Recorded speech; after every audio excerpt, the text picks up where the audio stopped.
So in this LDR video, we are going to cover fast track merger section 233 of the Companies Act. Now, old syllabus में ये आपके second chapter का एक part था. New syllabus, this is altogether a new chapter. Anyway, as I said, the content is same. So I'm going to teach you from this book. हम इसी से quickly यहाँ पर revise करते हैं. So I want you all to remember one thing. Section 233 you are going to remember. Just try to remember rule 5. After this video, I'll come up with another video for cross-border merger. That is section 234 and rule 25A. So please try to remember these sections and the rule. Section 233, rule 25. So if you can just write these two, trust me, it is going to add on value to your answer. Now, few of the questions which you want, which you are going to get it from the fast track merger, I would sincerely recommend check June 2019 new syllabus question paper. June 2019 new syllabus का question paper अगर आप check करोगे, you'll find lot of questions from fast track merger, and I am quite sure if a question is repeated, you may get a question from these three questions, which was asked in June 2019 attempt. इसमें जो तीन question पूछा उसी में से कोई एक question आपको एग्जाम में मिल सकता है. So try to just check those three questions, and as I said, I will also share the list of questions which you should go through before your exam, past exam questions. यहाँ पे अगर आप देखो तो fast track merger में एक आपको question मिलेगा, which companies are eligible for fast track merger. So यहाँ पर आपको ध्यान रखना है the two small companies which are merging, right? तो वो यहाँ पर आपका फास्ट ट्रैक मर्जर में आएगा. And then if a merger is between a holding company and a wholly owned subsidiary company, so that you need to mention here. Now when you write small company, do mention what is a small company. Just don't write merger between two small company and a wholly owned subsidiary and holding company will be eligible for fast track merger. Just mention what is a small company. So small company, you need to check two things. One is the paid up capital, another is your turnover. So the turnover should not exceed 2 crore and the paid up capital should not exceed 50 lakh rupees. So ये दोनों चीज अगर आपका है, it should be less than, rather it should be less than 50 lakhs and 2 crore. In that case, it is a small company. Now इसका अगर आप पूरा प्रोसेस देखो, so this is the process, merger process, where you don't have to go to NCLT. The entire merger is sanctioned by the regional director. Apart from regional director, two more authorities come into the picture. One is the ROC and another is the official liquidator. So this you need to keep in mind. So you may get a question like this: an alternative procedure which allows party to merge easily and get the scheme registered and approved, okay, without the NCLT and all. So एक comment वाला question आपको यहाँ पे मिल सकता है. So just make sure what kind of question is asked. If the is the question a comment based, like this is a comment based question, or they are asking you the steps, or they are asking you the procedure, steps procedure, or they are asking you that which companies are eligible here. So यहाँ पर आपको ये accordingly you'll have to see the question. So as I said, June 2019 new syllabus, just go and watch those three questions because that's very, very important here. Now if you see mergers and amalgamation, it's a simplified process. Okay, so it's a simplified process for the merger. No judicial approval is required, which means they are talking about the NCLT, and there are separate procedures which are there.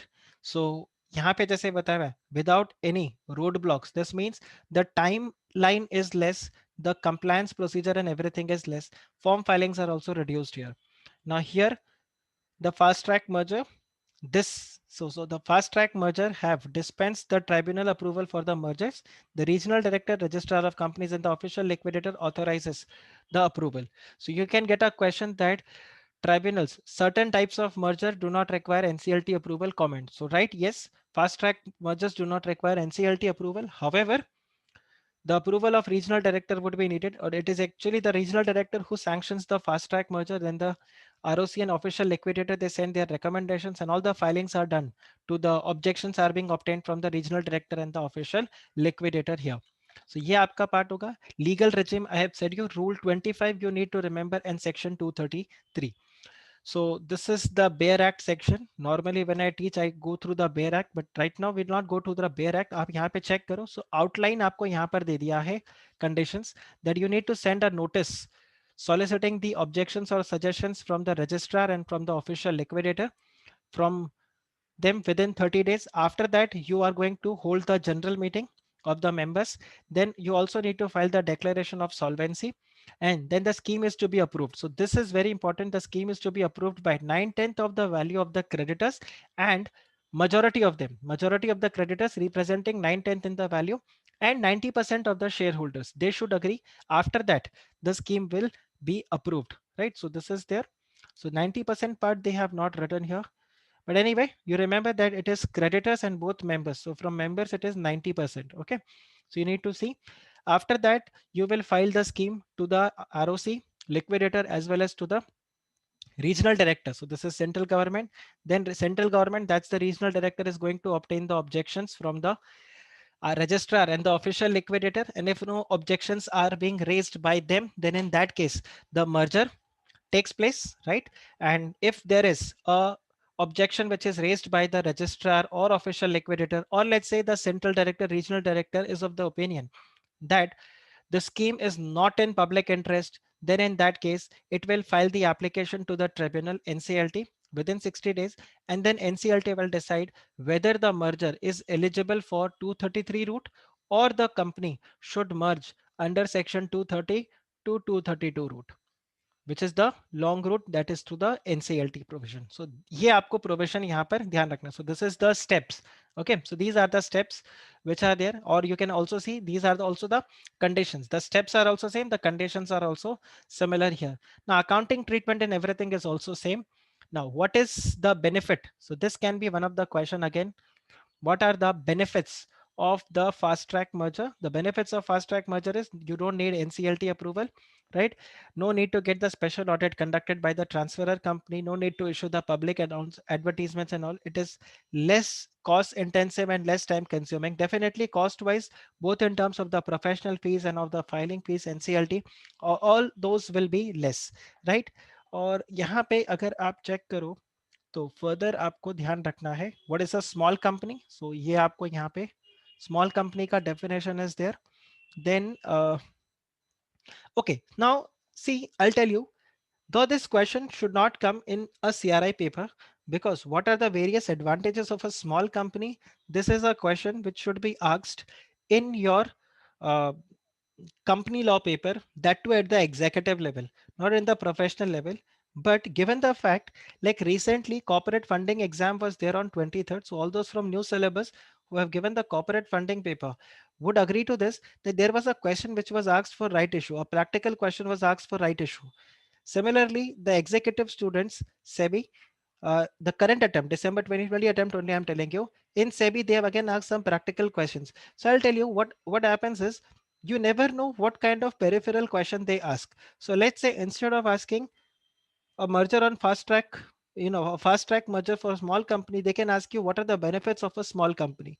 So at that point of time, you need to write this, that the filing of the annual returns, board meeting, cash flow statement, rotation of the directors. So all these, just read read it. You never know if they ask you this question, and I'm sure you all must have studied this question for your company law paper. All those who are from the old syllabus, you all must have studied this when you were doing your advanced company law in practice. So this is there. Procedural requirement is already given here. So here timeline aapko diya. So first you need to convene the meeting, the board meeting, then pass, you will submit the notice to the registrar and to the official liquidator. You will also file the declaration of solvency. You are going to convene the meeting of the members. Thereafter, convene the meeting of the creditors, obtain their approval, right? Once their approval is achieved, now you're going to file the copy of the scheme. So this is going to be your step number 6. Thereafter, the approval from the regional director, right? So this is, and after the regional director approves the scheme, the company needs to file the order with the ROC. This is like common, even when in section 232, the merger is sanctioned, the application is filed to the ROC, like the order is filed to the ROC and it is filed in form INC 28, and this is to be filed by the transferee company. Okay, then ये वापस से आपको steps यहाँ पे बताया हुआ है. So this is all fine. ये आप एक बार बस खाली देख लेना. I'm very sure ये आपको एग्जाम में पूछ सकते हैं वो. What are the steps for fast track merger? Otherwise fast track merger में कुछ ऐसा जैसा आपको मिलेगा नहीं जो बहुत complicated है. So this is there. अभी ये आपको वापस से देखो, ये the process has been given and flow chart and all those things. Practical insight is fine here that one must also know. So यहाँ पर ये बताया हुआ है कि अगर आपसे कोई legal opinion ले, ठीक है, तो ये क्या बन सकता है ना। I'll tell you, this can be one of the question. अब आपको वो क्वेश्चन कैसे पूछेगा ये वाला, they'll tell you that you are the company secretary in practice, okay, you are a practicing company secretary, and one of the client has approached you for fast track merger. So what are the points you are going to keep in mind, or what are the points of observation would be there. So इस तरह से करके अगर आपको कोई question मिला, so be very careful that you have to write these things, that you will have to assess whether the merger is beneficial or not. It's not that आप PCS हो, client आया आपको बोला merger करना and you are very happy, चलो client से professional fees मिलेगा, merger करवा दो.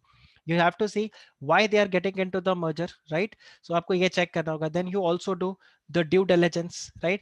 और आपको ये check करना होगा that both the companies needs to be what, a eligible company for the fast track merger. ये जो FTM बोला हुआ है, both the company needs to be a fast, eligible for the fast track. So either they are, both are small companies, or they are holding and wholly owned subsidiary company. Then you will have to prepare the proper timeline. Client आपसे सबसे पहले ये पूछेगा, like in my practice also, when I had said to my client that yes, you can go through the fast track merger, two things were asked by the client: कितना time लगेगा, what will be the cost. So time and cost, so you have to mention them the timeline and also the cost, right? और आपको एक proper वो timeline term sheet जो आपका रहता है कि वो पूरा जो ये रहेगा एक sheet, not term sheet I would say, एक आपको पूरा वो टाइम शीट प्रिपेयर करके रखना होगा, that this then next what is to be done, कौन इसको करेगा, तो एक एक्सेल में प्रॉपर शीट बनता है. So you have to make sure that the prescribed timelines and the strategies are adhered, right? Because if there is any delay, it will be waste of time, as well as it can cost you monetary wise also. And then any objections which you receive from the ROC or from the official liquidator, you should be in a position first to anticipate what all objections can be raised, so that when such objections are raised, you are ready with the answer. And let's say any unexpected question that turns up, so at that point of time you should be in a position that you can answer to those queries. So ये आपको यहाँ पर ध्यान रखना होगा, practical insight. So this is going to be an analytical question. Quite possible you may get this question in the exam. So that's what in your section 230